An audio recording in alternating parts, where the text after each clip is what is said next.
LaTasha. Hey, how are you, Dr. Debra? Oh, man, thank you so much for doing this for me. It means a whole lot. I'm part of what I'm doing now because I know this is a ministry, a call of mine.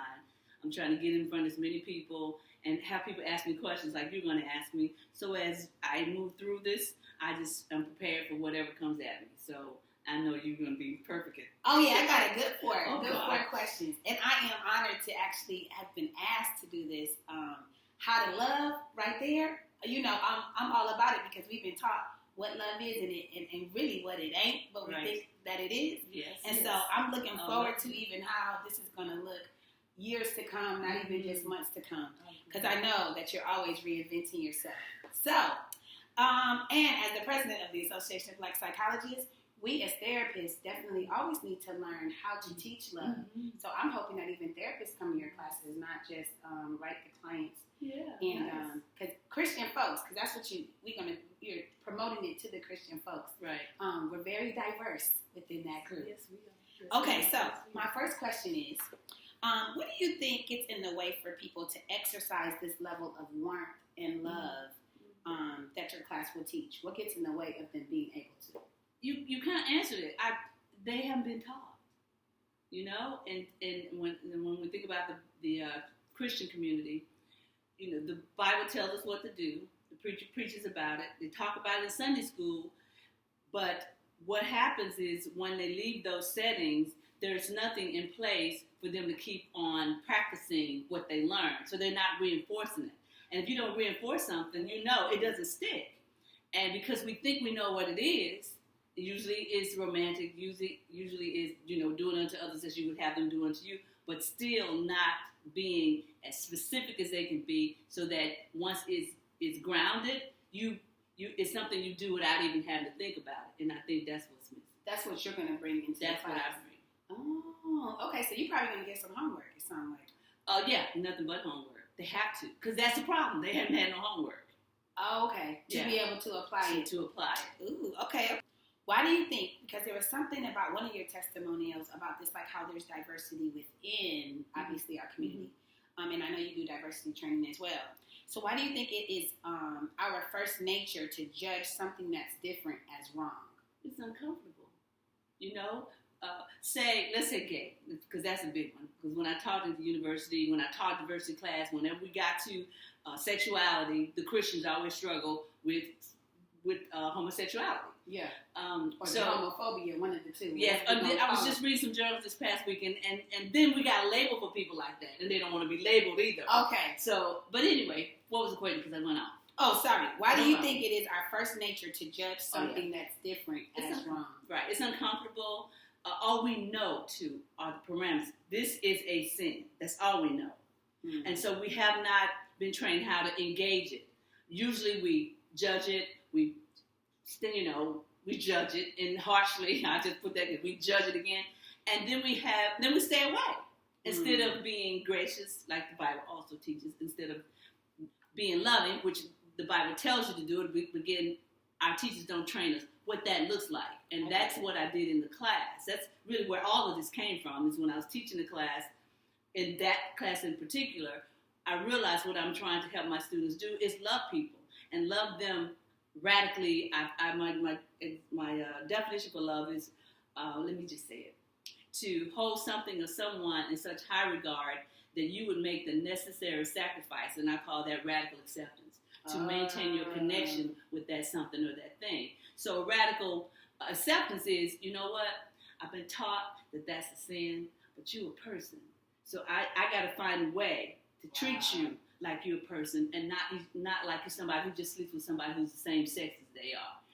Wow. But nobody taught them that. All they taught them is that it's a sin, and you stay away from sin, and you don't fraternize with sin. Right. You know, all of that. And none of that is love. That's not I love love the word somebody. radical. Yeah, I love it too, because it is radical. And I think you're good at it, quite honestly. You're real good at it.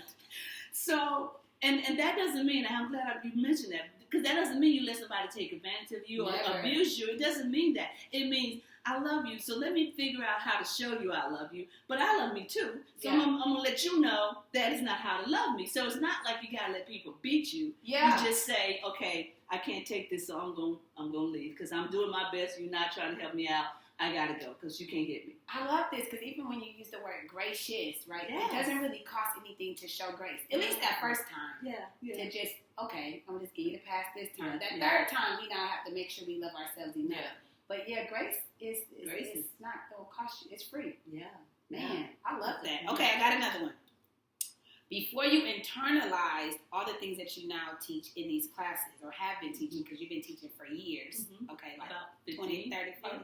Okay. Whoa, well, okay, 50 if you want to talk about teaching. Yeah, that's what I mean. Yes, but in the university it was 15. Okay, but before you have internalized all the things that you were that you have taught and do teach, what group of people have you learned to accept or tolerate that you used to not? Mm-hmm. Or with, like, in a way of who wasn't so easy to show love to? Mm-hmm. Well, see, for me, showing love has always been easy. But accepting what the person is doing genuinely has been my struggle. And I would have to start, and we're talking way back in the 70s. Okay. I was really, back to the homosexual thing, I was really kind of, I've been taught it was a sin. I really hadn't thought it through, about what I really thought about it. I just accepted what they taught me, which is what most people do. Yeah. And then I started meeting more gay people, and then I had to do something with that. And I never mistreated anybody or stayed away from people, but I had a fear about it. Oh, that's and that's probably part of it. Fear has a real feeling. Yes, and I'm sure that's probably, now that you asked that question, it's probably part of what everybody else is going like. If I accept this, what does it mean about me? What am I gay? If I'm okay with it, would I get into it? And so maybe that's part of it. So I finally, quite honestly, by the time I met somebody, I had a gay friend, and I just like, I love her.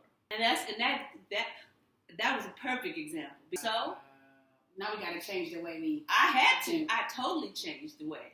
That changed me because I knew I was not going to stay away from her.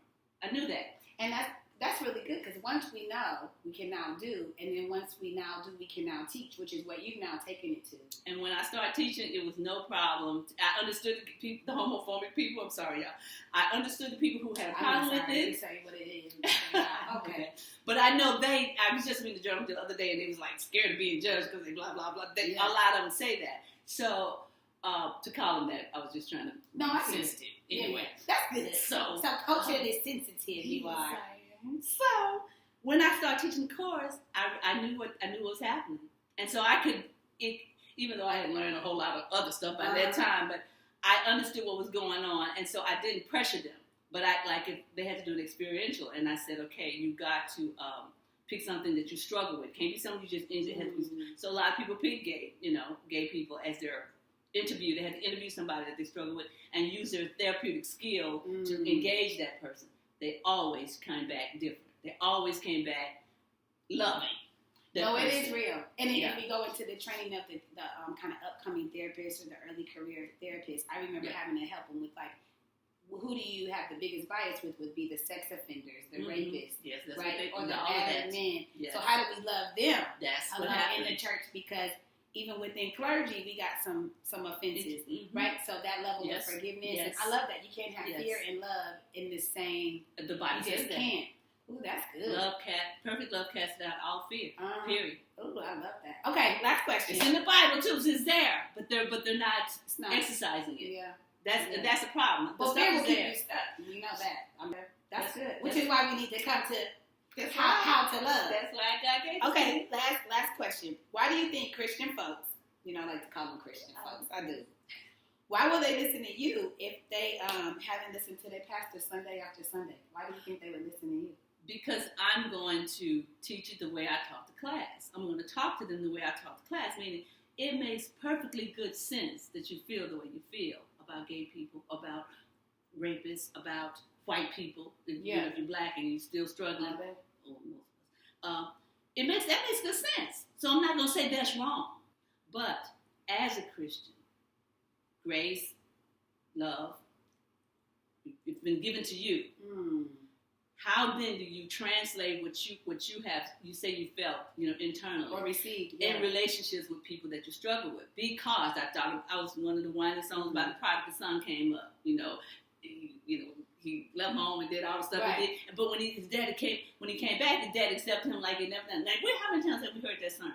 Yeah. But what would need to happen is after the sermon, after the Sunday school class, this week and for the rest of your life, you're going to have to figure out the prodigals that you run into and how you're going to do exactly what this father did. Right.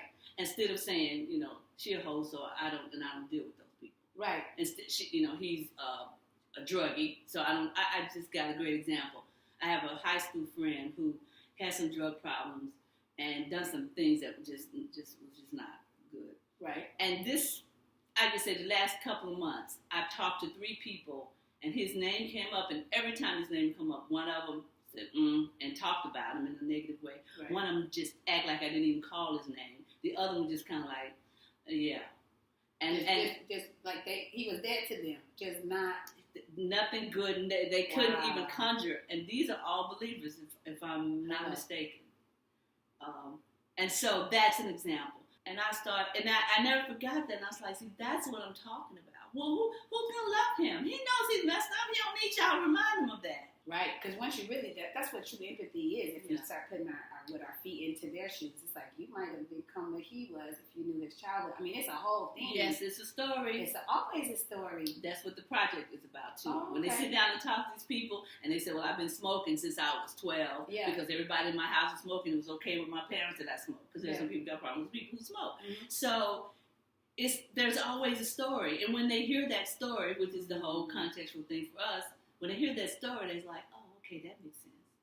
And so that would be one of the things that I would teach you, is how to contextualize somebody's life so that you don't have to hang on to your judgments about who you think they ought to be. And so what I'm doing with the entire thing is using therapeutic skill to teach believers how to truly love people. So then how do we find out when the next course is? Well, the way it works is it's a 13-week course. Ooh. So you have to sign up for the course and then do the work. So just go on your website. Go on my website. Okay. And right now, I'm still in the process. It's up there, but it's not published. That's okay. Because it's connected to my book. And so it's a workbook and a book that come together. The book is called How to Love, Following the Example of Jesus of Nazareth, the Ultimate Postmodern Therapist. That's the name of the book. The ultimate postmodern He's the therapist. Ultimate, yes. And everything, and I use his life and his ministry and how he dealt with people as paralleling what therapists do when they sit down and talk to people, and the things that we were trained to do. Wow. Yeah, this is big. This is big. Yeah. I say it is the most significant event in the life of the church since the resurrection. That's the way I feel. Should I drop the mic now? Well, I know I'll be waiting till it's up and running to see how I can love better. Because even though I believe I know how, I can always get better. Like we can always get better. That's very true. That's probably the problem. We have to start seeing what else could happen versus thinking we all have. Yes, me too. I'm the same way, and that's the way it's supposed to be. Yeah. You don't ever arrive, and we know that. No. But that's the whole point of fellowship, to sharpen each other. Exactly, but that's not what we're using the fellowship for. And we know that as church, as a church going, because we were raised in the church, we know what we see, and we know it doesn't always represent what the Bible says, but it's way past time that the Christian community had start to live up to the hype of their talk. Yeah. And two things came to my mind. One is Tatiana Coates is somebody I'm just in love with him these days as mine. But one thing he says all the time is when you do something now, you may not reap the benefits, because he talked about Harriet Tubman and some of those other black people, Du Bois. They started something and it didn't change in their lifetime. So I have to be prepared for that. Every time he says that, I'm thinking about myself. And Jesus is a perfect example of the established church. And that the religious community that he grew up in, they killed him because they didn't want to accept what he was offering. And so that comes with it. The living sacrifice. That's it. I know. And the legacy that comes super later. And to hope for. You just do what you're called to do, and God takes care of history. Yeah. Well, thank you. I'm looking forward to it. Thank you. I hope everybody goes on this site after they hear this. Yeah, howtolove.us. Okay. Howtolove.us. Hope they got that. Howtolove.us. www.howtolove.us. Sounds good to me.